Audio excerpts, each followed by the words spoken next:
You've clicked on this video for a reason. You feel unmotivated, you feel disappointed, you feel unworthy, and you feel like you're not in the place you should be. But I'm here to tell you the latter. You have a purpose, you have a vision, you have a goal, you have something that's bigger than you that you can achieve. That then means you are worth something, you have value, you are somebody. Now, to contrast that with the way you're feeling now and the position you are in now in life, it doesn't line up. It actually counteracts and it actually makes things harder. So how are you meant to achieve something if you don't even believe it yourself? And that's what we're discussing here. To feel unmotivated, to feel as if you can't do it, to feel as if nothing's happening, means that you're on the right track. It's actually an indication that you're doing something. Because otherwise, if you weren't doing anything, you would be in the same position. But you're actively thinking, what is going on? Where am I going wrong? How can this change or improve? You're doing the right thing. It may not feel like it. It may not seem as it, but you're making progress. And that progress means you're stepping forward. And then if you're stepping forward, that means you're ultimately going to achieve what you want. So it doesn't really come down to motivation. It doesn't come down to how you're feeling. It doesn't come down to the environment you're in. It comes down to, what are you doing today? I've noticed with my clients and I've noticed with myself that in achieving a goal and all the feelings and thoughts that come with self-doubt, lack of motivation, lack of discipline, they all center around, did I do something today towards my goal? If you did, excellent, you're on track. If you didn't, why not? Could you do it now? Do you need to change something? And it's very simple. It's no longer, I'm not going to get this. Oh man, I don't know if I'm going to achieve this. It just comes down to today. What have you done today? So, remove motivation, remove your feelings, remove any barrier being held against you that I'm not going to achieve this. And we look at the goal, purely the goal, what it feels like, what it tastes like, how it looks, and where you are mentally, physically, spiritually, and emotionally. When we look at your goal in the most purest form, you feel as if you can achieve it. It feels so realistic, as if it is happening now. And that's the feeling to cultivate every time you work towards it. You want to place yourself in a position mentally, physically, spiritually, and emotionally as if it has happened.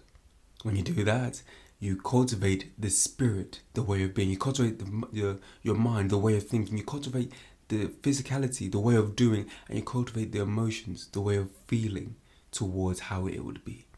Once you do that, and you practice that, you practice taking action, forget about motivation, you forget about discipline, and you truly just act and be in who it is to reach your goal.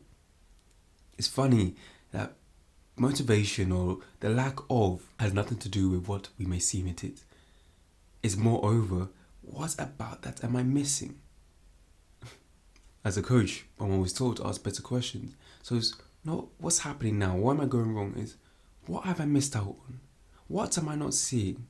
Is there a better way? Am I missing out something? There's just something that's not quite clicking together. When you ask yourself better questions, you get better answers. You get better reason, you get better understanding, and then you can make the right adjustments and right action. So in reality, this video isn't about uplifting your motivation, making you more motivated, getting you hyped up. It's a reality check about yourself, about who you are, about what you believe you can do, and to really look at the position you're in life. Understand that nothing can stop you. You only stop yourself. Truly, you only stop yourself. Your thoughts, you're the one who cultivates them. You're the one who focuses on them or lets them go. Your feelings, you're the one who amplifies them or you let them go. Your emotions, you're the one who holds attachment to something or you let it go. And in physical sense, you're the one who stands up and sits down, or you do nothing at all. When it comes down to you, it places so much responsibility on you. It places so much emphasis on your power, on what you can do, and whether you think you can do it. So do you think you can do it? What do you think you can do? What do you think you can't do? And what do you do? This isn't a conversation about motivation. It's not a conversation about who I am and what I'm worthy of. It's what do you do and what don't you do? Because doing something physical means something is shifting. And when something shifts, we see that. And then our mind thinks, oh, we're actually making progress. And when we're making progress, we believe it. oh, I am making progress. And when we believe it, we hold attachment to, oh, I can make progress. Growth mindset, in other words. You get it? Did you see that? When you understand yourself in that form, physical, mental, spiritual, and emotional, you see there's different layers and different ways to approach things. There's different attributes and key skills to make things happen for yourself and things that you want.